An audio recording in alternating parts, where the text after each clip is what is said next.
Mr. Conrad Sangma, welcome to this live broadcast. Thanks Yeah, to Mr. Sangpiang, I have been able to catch you. Thanks to Mr. Sangpiang. Good to hear yeah. your candidate, incidentally, your better half, is leading by 2,300 votes. It's a comfortable margin in Gambegre. Yeah, of course. You have to also remember that we have never won this seat for the last 4 terms.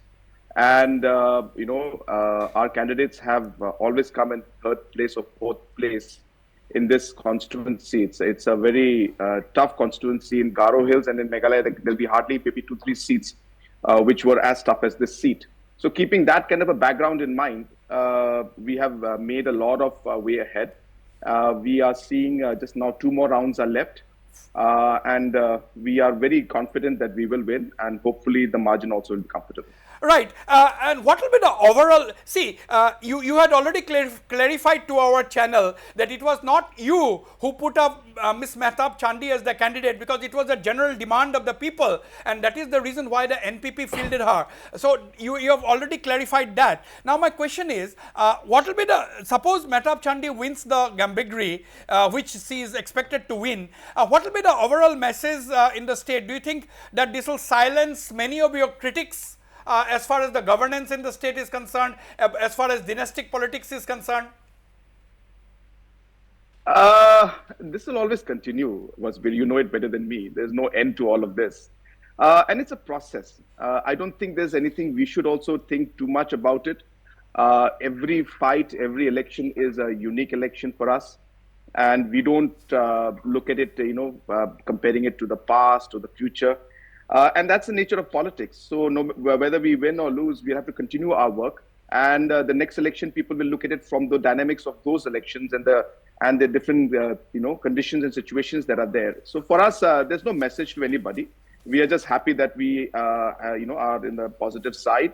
We're happy that people of Gambegre have chosen development. We are happy that we'll be getting an opportunity to work closely with the people of Gambegre to make a difference out there. And I think that is the key message for us. It's not about any political message to anybody. We will continue to work as long as the people of the state desire that we serve them. And Gambegre, despite a particular candidate representing that seat for so long, all the ground reports which we are getting saying that there is a lot of development needs to be done in Gambegre. It was underdeveloped compared to the other some other constituencies. Yes, that's absolutely the point, Vasbir. That we have seen. I got an opportunity to visit almost every polling station. There are 52 polling stations, and I could go to interior villages, which I have not been able to go to maybe in the last 30 years of my active or semi-active kind of political life, campaigning with late P.S. Sangma ji and others. And so when I got to see, and comparing it to other parts of the state, there's a lot that needs to be done. And that's the reason why I'm saying that I'm happy that we'll be getting an opportunity now to serve the people of Gambegre. And I'm hopeful that, of course, we still have 2 rounds left. So let's wait. Right. But more importantly, as I said, we'll get a chance to do something out there. Right. And will it also indicate that the NPP will be able to gain lost ground since the parliamentary election? That is also one of the messages that will come out. I've already mentioned this to you, that every election is different. People are very intelligent when it comes to voting. They may be rural area, they may not know the national politics, but they know what is best for them. And when they look at the entire scenario in every election, people vote as per the need and as per the requirement of the situation. So people intelligently have realized that it's an opportunity for them to work with the ruling. It's an opportunity for them to work with the government. And obviously, they demanded for the chief minister's wife to contest, because they put the calculations together and realized that maybe this is the best chance for them to make a difference for their village or their constituency. And I think that's what's important. And therefore, every election will be different.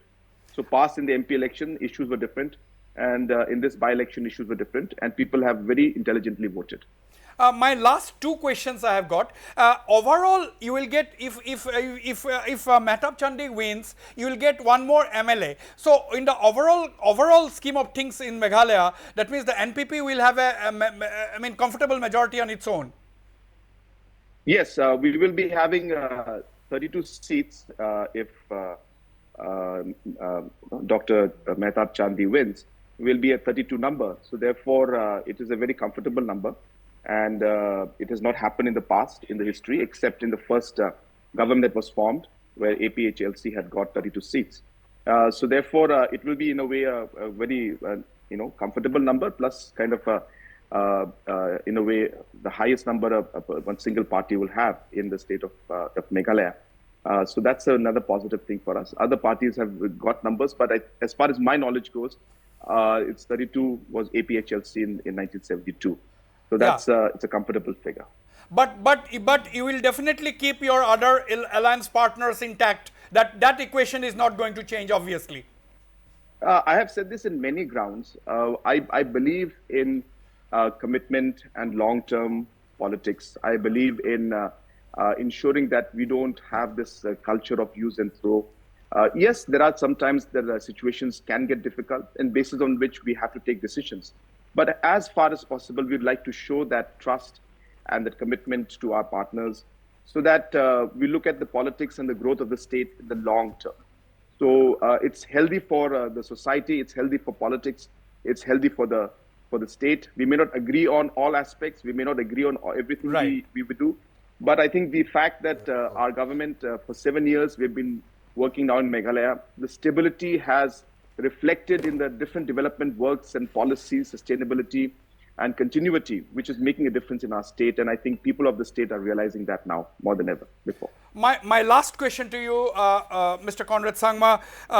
We have seen that every time on an important occasions, whether it is polling day, whether it is result day, you and your family visit the graveyard of your late father, the Mr. P.A. Sangma, the very tall leader, one of the tallest leaders of Meghalaya. Now, is it emotional? Why do you do that? Even this morning, I understand you and Agatha Sangma visited the grave of your father and prayed and did your prayers. Actually, yeah, it is emotional, but more importantly, I don't know, just to give you a background, but every election, maybe more than 50 elections in the last 30 years that I have worked closely with Mr. P.A. Sangma, every result day we were always together, sitting together, watching the TV, and talking, analyzing. So it's just a question of that feeling coming in and being there with him on that moment when the results are out. So just sharing the results, kind of a thing with him.